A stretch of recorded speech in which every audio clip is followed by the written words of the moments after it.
In this video, we're talking about the stock market versus real estate. Hey, before starting the video, please do like it and subscribe to the channel for future updates.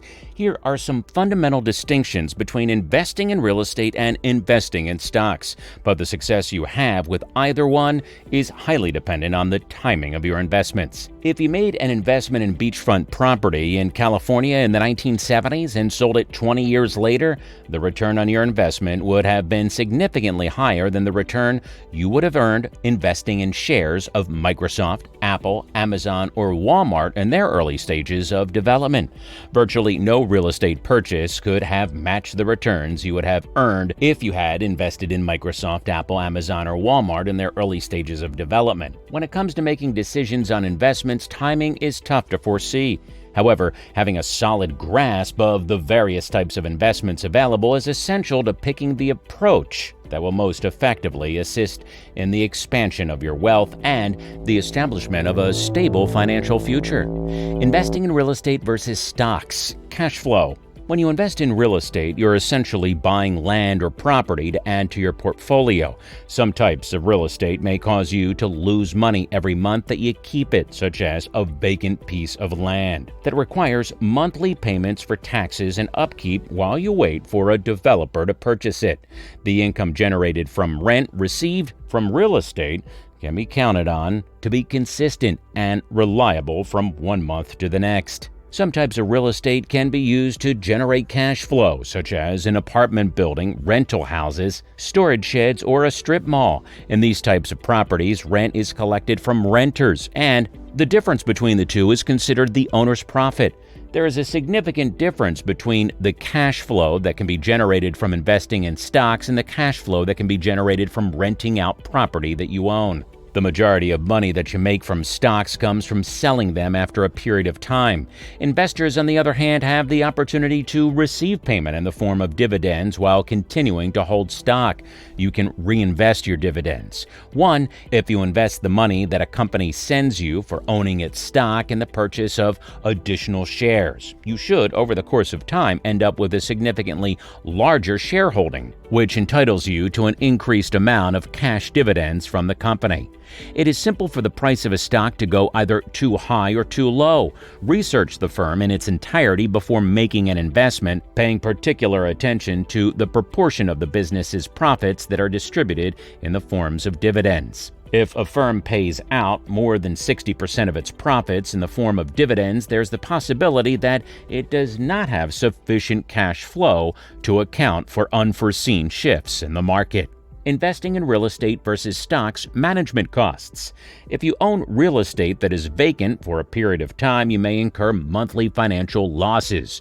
You still have to pay taxes, maintenance, utilities, insurance, and more. If you have a higher than usual vacancy rate, because of variables that are beyond your control, you may find that you end up losing money every month. Although you might have to pay brokerage fees or fees to a mutual fund manager in order to have your stock investments managed, the fees associated with doing so are typically much lower in comparison to, for example, the costs associated with maintaining an apartment building or another type of real estate investment. The use of leverage or debt to invest in real estate can be organized in a manner that is significantly more risk-free than the use of debt to acquire equities through margin trading. Investing in real estate versus stocks, time and effort. When compared to the stock market, real estate requires a significant amount of hands-on work. You have to deal with midnight phone calls about water leaks in a bathroom, gas leaks, the chance of getting sued for a defective board on the porch, and a variety of other potential issues. Even if you employ a property manager to take care of your real estate interests, managing your investments will still require occasional meetings and oversight. This is true even if you hire a property management to handle your real estate investments. When you purchase shares of stock in a corporation, you are essentially purchasing a stock in that business. If there are 1 million shares in circulation for a firm and you possess 10,000 of those shares, then you own 1% of the company. When you own a portion of a company through the purchase of shares of stock as opposed to operating a small business, the only effort that is required of you is to conduct research on each individual firm to decide whether or not it's a good investment. You get to enjoy the fruits of the company's success without having to put in any actual effort. Investing in real estate versus stocks. Volatility.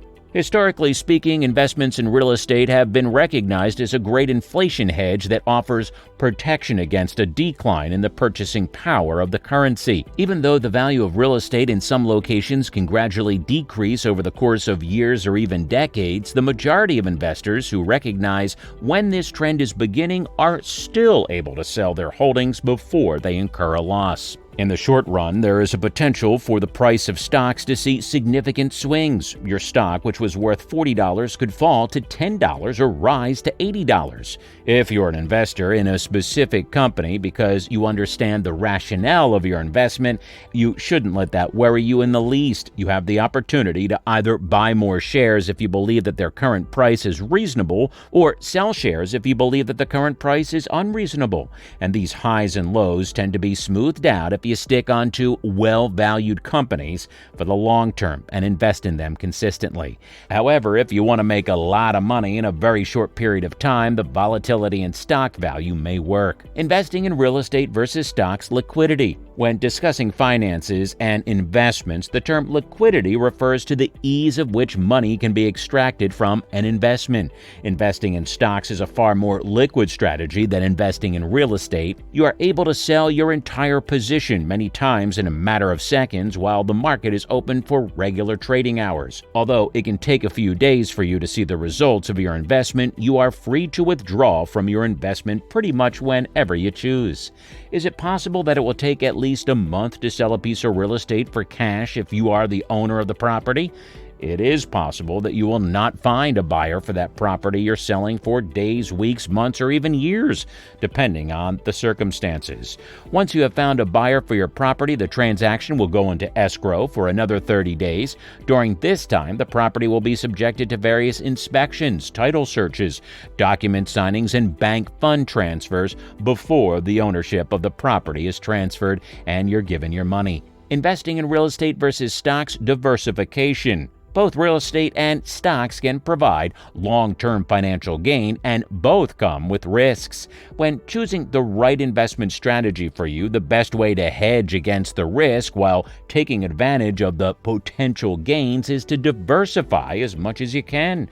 You can diversify much more easily with stocks than you can with real estate, especially with mutual funds. You can buy stocks in several companies so that if one takes a hit, you can still make money on another.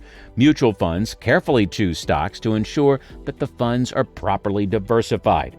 Unless you've got unlimited funds, when you invest in real estate, you will probably only have a few properties at most. That makes it harder to diversify, but even within real estate, you can diversify by carefully choosing the locations and types of properties you buy. Investing in real estate versus stocks. Access. To begin trading in the stock market, you don't need a large chunk of money on hand. You can invest in as little as $100 per month in some mutual funds or individual equities. You can also start investing with less than $25 by using micro savings apps, which are also available.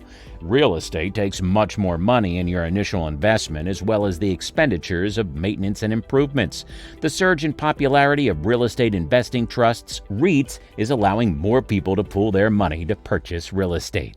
So we want to know what you think. What you think about the video? Let us know in the comment box below, and please do like this video and subscribe to the channel for future updates.